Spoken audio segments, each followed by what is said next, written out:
কিন্তু ফেতরা ফরজ হয়ে গেল আমাদের উপরে। তাহলে ফেতরা তো ফরজ হয়ে গেছে, কিন্তু এই ফেতরাটা দিব কখন? ফেতরা তো আমাদেরকে দিতে হবে, কিন্তু দিব কখন? এই ক্ষেত্রে আপনার শরীয়তে দুইটি বিধান রয়েছে। একটি হচ্ছে আপনার উত্তম সময়, আর একটি হচ্ছে জায়েজ সময়। কিন্তু উত্তম মানে যেটা আল্লাহ নবী নিজে করেছেন এবং আমাদেরকে আদেশ করেছেন, তা হলো কি? সে বিষয়ে আল্লাহ রাসূল সাল্লাল্লাহু আলাইহি ওয়াসাল্লাম বলেছেন কি, আমারা বি যাকাতুল ফিতর ক্বাবলা খুরুজিন নাসি ইলা সালাতি। মুহাম্মদুর রাসূলুল্লাহ সাল্লাল্লাহু আলাইহি ওয়াসাল্লাম বলেছেন যে কি, যে তোমরা ঈদের দিন, ঈদের নামাজ পড়া উদ্দেশ্য বের হওয়ার পূর্বে তোমরা যাকাতুল ফিতর আদায় করো, অর্থাৎ ফিতর আদায় করে দাও।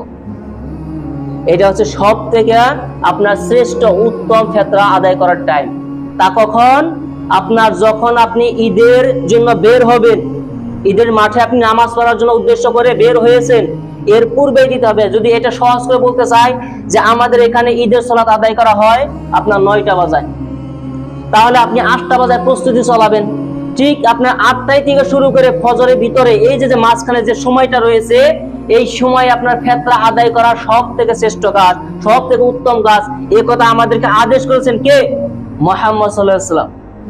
তিনি নিজেও দিতেন এই সময় এবং আমাদেরকে আদেশ করেছেন, এটা তো উত্তম সময়। তবে কোন লোক মনে মনে ধারণা করছে যে আমি তো আল্লাহ রাসূল সাল্লাল্লাহু আলাইহি ওয়াসাল্লাম আদেশ করেছেন সকালে দিতে, ঈদের দিন, তাহলে সকালে দিব বলতে বলতে আপনার ভুলে গেছে। মানে সালাত নামাজ পড়া শেষ ঈদের, এখন বাড়িতে এসে বলছে যে এটা কি রে, আরে 2 বস্তা চাল কিসের? যে ফিতরা। আচ্ছা, ফিতরা তো পূর্বে দিতে হয়, এখন তো দিলে কাজ হবে না কেন? এই ক্ষেত্রে মুহাম্মদ সাল্লাল্লাহু আলাইহি ওয়াসাল্লাম বলছেন, ওমান আদাহা বাদা সালাত, কোন ব্যক্তি যে ভুলে যায়, কোন ব্যক্তি যদি ইচ্ছা করে দিতে চায় যে কি নামাজের পর আমি ফিতরা দিব, তাহলে ফাহিয়া সাদাকাতুন মিনাস সাদাকাত, তাহলে এই সাদাকাত, এই ফিতরা আপনার ফিতরা হবে না, সাধারণ দান হয়ে যাবে। মানে আপনার ভুলার কোনো আপনার অপশন নেই, আপনি ভুলতে পারবেন না।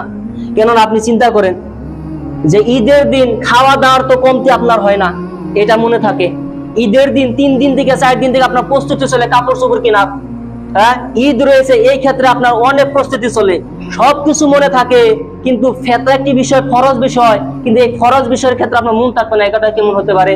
এই জন্য গুরুত্ব সহকারে আমাদেরকে মনে রাখতে হবে, তা কি? এই ফিতরার বিষয়টা। তাহলে জায়েজ সময় কোনটি? জায়েজ সময় এই ক্ষেত্রে একটি হাদিস এসেছে, আপনার 1 দিন অথবা 2 দিন পূর্বে আপনি ফিতরা দিতে পারেন, এটা জায়েজ, তবে উত্তম নয়। 1 দিন 2 দিন মানে ধরে নেন যে এই বছর যদি 30টি হয় বা 29টি রোজা হয়, তাহলে আপনার 28 রোজা বা 27, যদি 29 হয় তাহলে 28 বা 27 আপনি দিতে পারেন। আর যদি 30 রোজা হয় তাহলে আপনি 29 বা 28 এই 2 দিন আগে আপনি কি দিতে পারেন? এই ফিতরা দিতে পারেন, এটা জায়েজ রয়েছে।